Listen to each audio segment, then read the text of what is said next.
No, but for real, like, what is it, guys? Like, why do you guys hate us so much?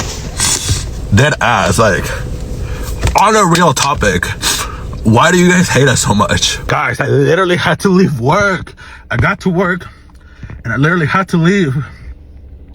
We were in a meeting, because we do, like, a daily meeting in the morning. And somebody was making jokes about ICE, calling ICE on people that we work with that are Latino, and everybody thought it was funny. I'm the only Latino in the meeting. Bro, that shit feels so fucking bad. Latinos for Trump. I love that. Give me that sign.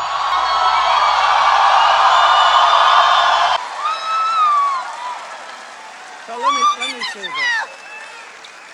Where are you from? I'm from Colombia. Colombia. I'm Hispanic.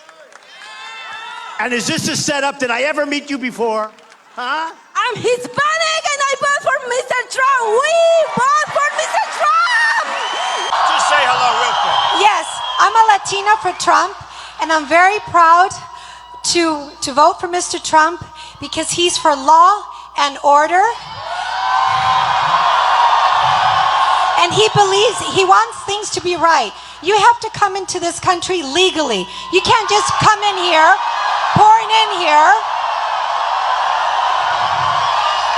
and you can't just come in here and having illegal people costs $113 billion a year to support them. With that money, it should be for Americans, for veterans. Meet Feliza Martinez, a mother of 5 who takes time off her regular job to volunteer for a nonprofit that helps immigrant families. When federal agents show up to detain parents, she helps move their children to safe houses so they are not swept up in the process. She's also a 3-time Trump voter. Watch. You know something? I voted for Trump. And I really thought that he was just going to take the criminals, the bad people out of here. But being in the front line and what I've experienced and seen, I wish I would have never voted for him. It's just not Christianity.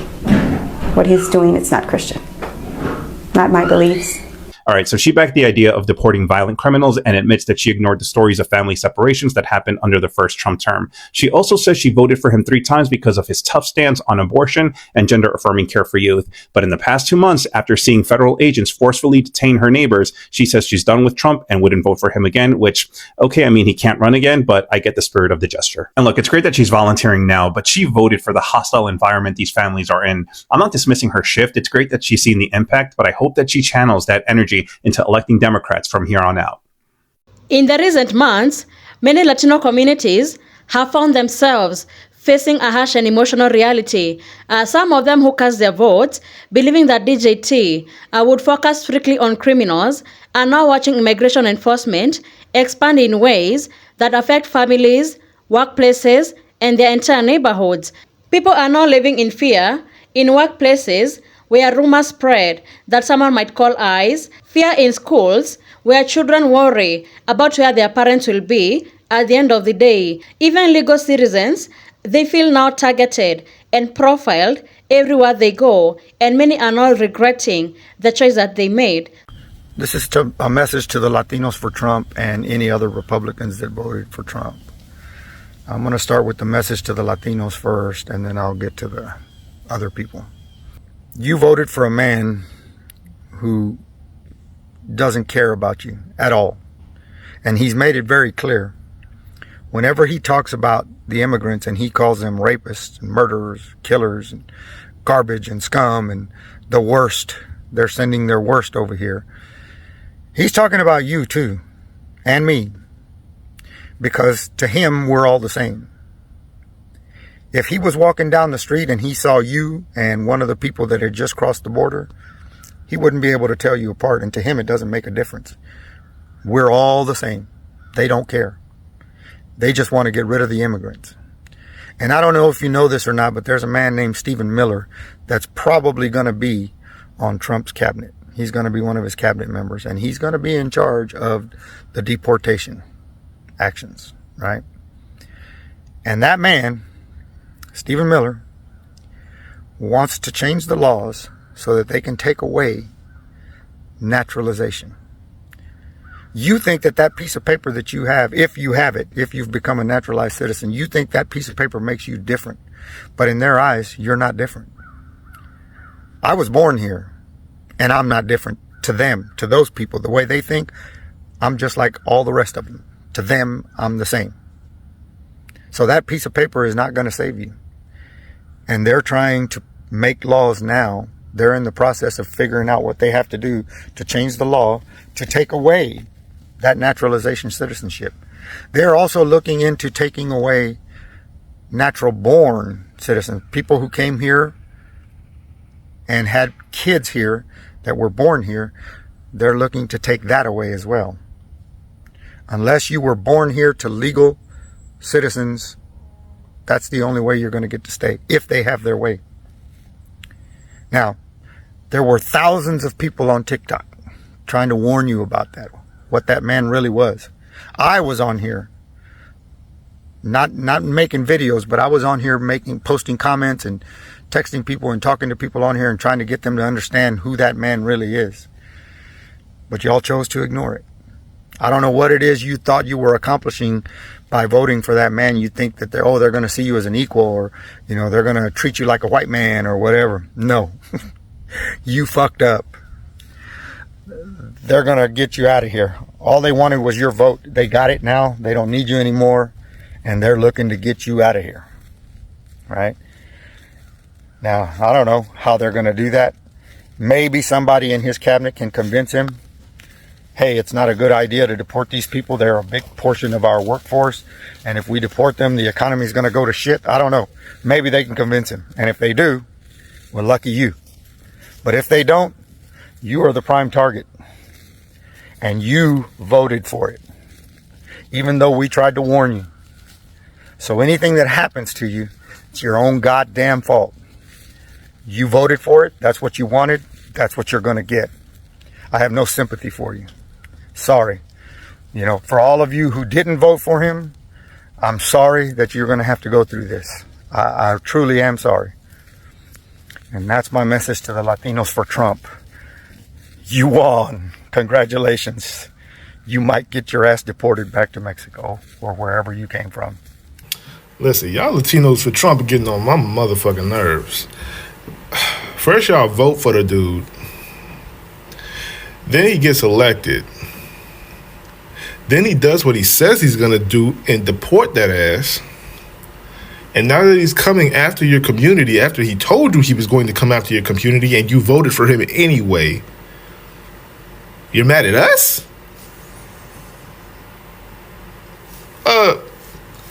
What? How are you more mad at the people telling you I told you so than the people that are fucking you up?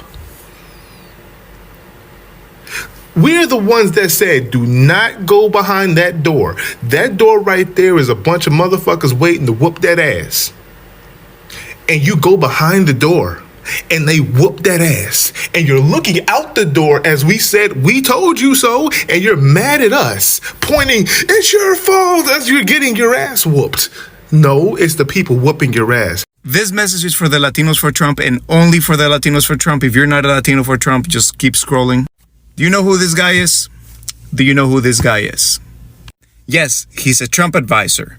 But more importantly, he has been advising Trump on all things immigration. And I know you're already shrugging off because you don't give a shit because you think they're only after illegal immigrants, right? Right?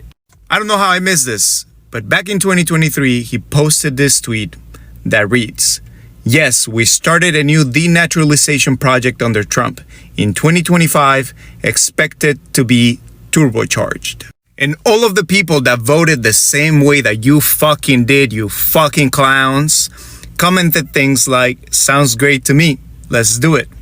Nice. It has to happen. Sometimes it's hard for me to accept it, but there's just no denying it. My community is full of some of the dumbest fucking people in the country, unfortunately. I don't want to hear your cries. I don't want to hear your complaining. I don't want to hear your coulda, shoulda, wouldas, because I don't feel no ways tired. I don't want to hear this is not what I voted for. This is exactly what you voted for. That man let you know time and time again that he don't fool up with black and brown people. And it's sad because you yearning so bad to have proximity to whiteness made you turn a blind eye to the disrespect, made you feel like you were bigger than the program, made you feel like all the insults that he spewed against your people didn't apply to you. So now y'all want to act shocked and appalled because he done called the National Guard, everybody and they mama, to scrape you and your family members off the floor of LA. No better for you. Latinos for Trump? No, quieres decir lambes for Trump. You're just a vote. You are just a vote. How about you take the S out of Latinos? Say Latino for Trump. And quit grouping the rest of us up with you people. There's only a few of you. There's only a few of you. You are a disgrace. You are an embarrassment to our raza. That's what you are. We don't want to be grouped with you. Don't say Latinos. Say Latino for Trump. How about that? Now, to the rest of you that voted for Trump, you sold out your country for the price of eggs, the price of gasoline, interest rate on loans, the price of houses. You were too selfish and too fucking greedy to do the right thing. No, you wanted to do something for yourself. Fuck the country. Well, you screwed yourself and the rest of us in the process. That man is too stupid to run this country. If he does what he's planning to do with the tariffs, you think prices were high under Biden? You're about to find out how high they can go. You're going to have to choose between groceries and rent. If you're already in that situation, I'm sorry for you. But if you were in that situation and you voted for Trump, well, then you just fucked yourself even more, because it's going to get worse. If you believe what that man told you about tariffs, that he can bring prices down by using tariffs, you're fucking stupid too. He's an idiot, and you're even dumber for believing him, because that's not the way tariffs work. And it takes a little bit of research and you can figure that out. It doesn't take long. You can find it right away, and you can see who pays the price for tariffs. It's not the country that's selling the goods, and it's not the country that's buying the goods, right? It's the people that are the manufacturers that are ordering that product, and they're going to turn that cost over to you. They're not going to eat it. They're going to pass it over to the consumer, which is you and me. So you did this to yourself. You thought that Trump could lower the price of eggs and gas, and I don't know why you thought that. People were on here, I saw that too. People were on here trying to tell you that's not how it works. It's not going to do anything. Trump's telling you all this bullshit and you're buying it, you're believing it. Why do you think General Milley and all these other people that were in his cabinet were out here trying to warn you? You guys claim, oh, he got fired by Trump, that's why he's talking shit about him. No, they were talking shit about Trump because Trump is a fucking idiot, because he's fucking dangerous, because he doesn't know what he's doing. That's why they were talking shit about him. It's got nothing to do with them being fired. They were trying to warn us. They were trying to tell us the man is dangerous. Now, some of us heard that message and we heeded that message because we know how stupid he is. And we chose to believe the lifetime veteran, decorated combat veteran, over the pathological liar. There were dozens of people in his cabinet, dozens, that were all telling you the same thing. And you chose to believe the one liar in the group.